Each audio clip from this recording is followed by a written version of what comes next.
G'day everyone, it's Lazarus here, and today I'm going to be giving you 5 tips for breeding guppies a lot quicker. And these are 5 natural methods that usually occur in the wild as well that are going to increase the population of guppies in your aquarium. It's going to help the guppies breed a lot more often, and it may even affect the amount of fry you're getting each time. So if you do all 5 of these tips, then you're going to get a really effective breeding rate out of your guppies. And with that said, let's just dive straight into the 5 tips. Alright, so we're going to start with some really simple tips, and the first one is to add crushed coral to your tank. It's a really simple thing to buy. You can buy it from your local fish store or your local pet store. You should be able to find it anywhere, and you can even go down to the local beach and you can just pick up some coral. That'll work. That's safe for guppies, and guppies really love harder water, so that alkalinity is really important, and they're going to breed a lot easier in that harder water. And if the water's too soft, then they probably might get all these diseases or die. They just won't breed and they won't have healthy fry. So to ensure that you get healthy fry and that your guppies breed safely, they need that hard water, and you can do that by adding crushed coral to your tank. You can get crushed coral in like pieces of coral at your local fish store, or you can even get like sand, coral sand. That works the exact same, and you can place that somewhere in the aquarium. The other thing about crushed coral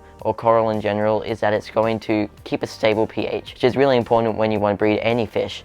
And as long as you keep that pH stable, which can affect especially the guppies, keeping it stable is vital for success when trying to breed guppies and get healthy fry out of them. So I really recommend you go for coral sand or crushed coral. It's going to make a big difference, but it's also going to keep a safe, stable pH for your guppies. Alright, so like the title says, we want to get like at least 100 fry each week, which is actually really simple. So what I recommend is having a ratio of 1 male to 2 females. But if you want to get that 100 fry every week, something like that, then I really recommend, if you want to get lots of fry, to have 2 males and 4 females. That's really important because the 2 males are going to have 2 females each, and there's going to be 4 females. So that means 4 females giving birth each month, because the gestation period for guppies is at 22 to 28 days. So roughly about once a month you'll have a new batch of fry from each female. And if you have 4 females on the go, then there's going to be non-stop breeding, and probably maybe even 1 every week. But the more females you have, the more fry you're going to get, obviously. So yeah, really recommend you look into that ratio. It's always important to have more females than males though. Just keep that in mind, because males do tend to chase females around, and if the males have more than 1 female to bother, then the females are going to have some rest time in between and they won't get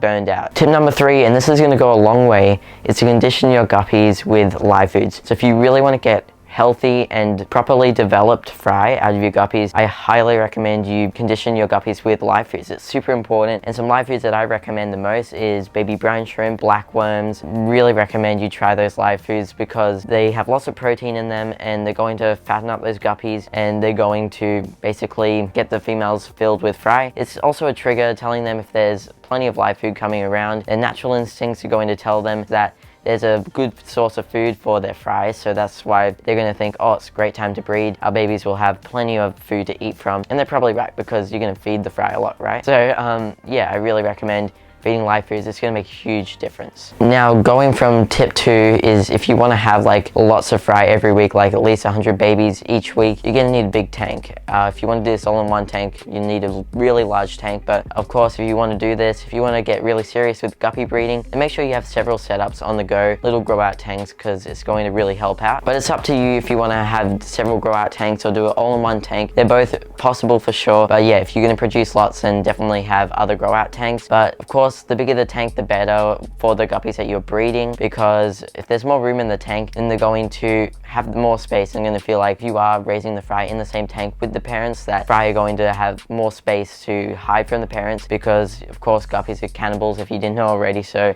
yeah, the parents will eat their fry. And for those who don't know fry baby fish, just to clarify there, yeah, definitely recommend you go for at least the 10-gallon mark and higher. But I probably even recommend, if you're going to have 2 males to 4 females, you probably go for a 20-gallon or larger. Alright, now I haven't done this tip before, I haven't tested it out, but I've heard, and logically it works. So what the 5th tip, the final tip is to separate the male and females. But what you want to do is have them in view with each other. You need to make sure that both male and females can see each other, because what's going to happen is that the females and the males, those males are going to get really excited when they see those females, and they're just going to be like waiting and waiting until you eventually put them together. So you can just like divide the aquarium, put a plastic lid in the middle, It's really that simple, or you can put them in like 2 little tanks that are next to each other, but make sure they can see each other because it's going to trigger those males, and when they get introduced with the females, they're going to go straight for it within the next 24 hours or so. That's a way to really excite guppies, and definitely give that a try if you're curious and you want to know. I might even try it someday soon. So I want to put on a bonus tip, because this bonus tip can really help. It's not really much of a natural method, of course, but if you really want to boost the breeding cycle of guppies, then what you can do, and this is a little risky, is to heat the aquarium, keep it really warm. So you want to actually have a high temperature, not insanely high at all, just like at 28 degrees Celsius mark or the 82-degree Fahrenheit mark. And if you can get that nice and warm,